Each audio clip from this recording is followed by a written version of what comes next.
Kembali di Net Bali, Polres Badung kembali gagalkan upaya peredaran narkotika. Dan kali ini lebih dari 1.000 butir pil ekstasi berhasil diamankan dari sepasang kekasih. Hukuman penjara ternyata tidak membuat jera Deksa Hedatira dan Aini Suci Wulandari. Setelah bebas pada awal tahun 2018, mereka kembali bergelut dengan dunia narkoba. Mereka pun akhirnya kembali ditangkap pada Senin 27 Agustus 2018. Dari hasil penggeledahan di kamar kosnya, petugas berhasil menemukan 1.180 butir ekstasi yang disimpan di dalam lemari pakaian. Dari pengakuannya, dia baru saja mendapat kiriman ribuan ekstasi tersebut dari Pulau Jawa. Peredaran pun dikendalikan oleh seseorang berinisial KK. Yang bersangkutan sebagai pengedar di mana sudah dilakukan selama kurang lebih 3 bulan semenjak dia keluar.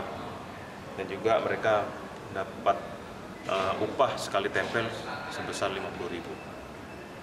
Barangnya dari mana? Barangnya sudah kita telusuri dari Jawa dan juga di atasnya mereka sudah ada kita deteksi inisial KK dan saat ini kita tangani untuk melakukan pengejaran.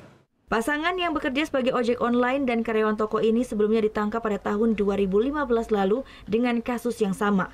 Mereka pun kini terancam hukuman maksimal 20 tahun penjara.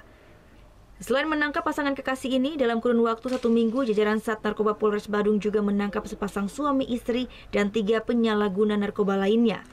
Dari 5 kasus ini, petugas mengamankan 15 gram sabu, 10 gram ganja, dan 1.181 butir ekstasi. Surya Sanjaya melaporkan untuk Net.